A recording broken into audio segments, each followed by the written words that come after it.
Caribbean premier league সিপিএলে bat হাতে ব্যর্থতার ধারা অব্যাহত থাকলেও বৃহস্পতিবার সকালে বল হাতে মুগ্ধতা ছড়িয়েছেন সাকিব আল হাসান। ত্রিনবাগোর ব্যাটিং ইনিংসের ১৩তম ওভারে সাকিবের হাতে বল তুলে দেন এন্টিগা অ্যান্ড বারবুডা ফ্যালকনসের ক্যাপ্টেন ইমাদ ওয়াসিম। সাকিবের টসটাপ ডেলিভারি, স্লগ সুইপে বাউন্ডারি হাঁকানোর চেষ্টা ড্যারেন ব্রাভোর, তবে লংঅনে প্রস্তুত ফিল্ডার ফ্যাবিয়ান অ্যালেন সতর্কতার সাথেই তালুবন্দি করলেন ক্যাচটা। সিপিএলের এবারের আসরে সাকিবের প্রথম শিকার। যদিও আগের 2 ম্যাচে আল হাসান বোলিং করেছেন মাত্র 2 ওভার। ত্রিনবাগো নাইট রাইডার্সের বিপক্ষে নিজের প্রথম ওভারে সাকিব খরচ করেছেন মাত্র 2 রান। বল হাতে সাকিবের এমন মুনশিয়ানা দেখানোর দিনে 8 রানের জয় পেয়েছে তার দল। যদিও শেষ দিকে কায়রন পোলার্ডের ঝড়ো ব্যাটিং কিছুটা শঙ্কা জাগিয়েছিল, তবে পোলার্ড জয়ের বন্দরে পৌঁছে দিতে পারেননি নিজ দলকে।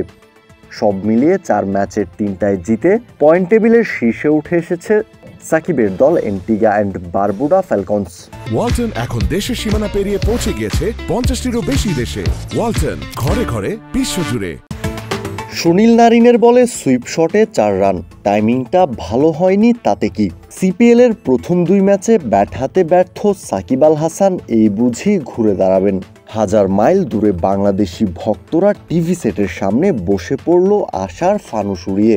আজ হয়তো রানের দেখা মিলবে সাকিবের ব্যাটে, কিন্তু না, গেল 2 ম্যাচের মতোই নিজের দল অ্যান্টিগা অ্যান্ড বারবুডা ফ্যালকনসের সমর্থকদের সাথে সাথে বাংলাদেশি ক্রিকেট সমর্থকদেরও হতাশায় ভাসিয়েছেন আল হাসান। ক্যারিবিয়ান প্রিমিয়ার লিগে হাসছে না সাকিবের ব্যাট।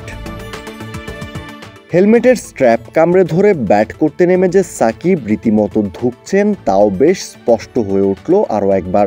সিপিএলের প্রথম ম্যাচে সেন্ট কিটস অ্যান্ড নেভিসের বিপক্ষে 16 বলে মাত্র 11 রান। দ্বিতীয় ম্যাচটায় বারবুডা রয়্যালসের বিপক্ষে 13 বলে 13 রান করে নিজের ছায়া হয়েছিলেন সাকিব। তৃতীয় ম্যাচটা তো মাঠে গড়ায়নি, তাই অপেক্ষা বাড়ে সাকিব ভক্তদের, কিন্তু সেই অপেক্ষার ফল মধুর হলো কই। ত্রিনবাগো নাইট রাইডার্সের বিপক্ষে 13 বল খেলে সাকিব 1-4-এ রান করেছেন মাত্র 7। উসমান তারিকের বলে সুইপ করতে গিয়ে ক্যাচ তুলে দিয়েছেন 30 গজের ভেতর। কাউসার শান্ত, ক্রিক ফ্রেঞ্জি।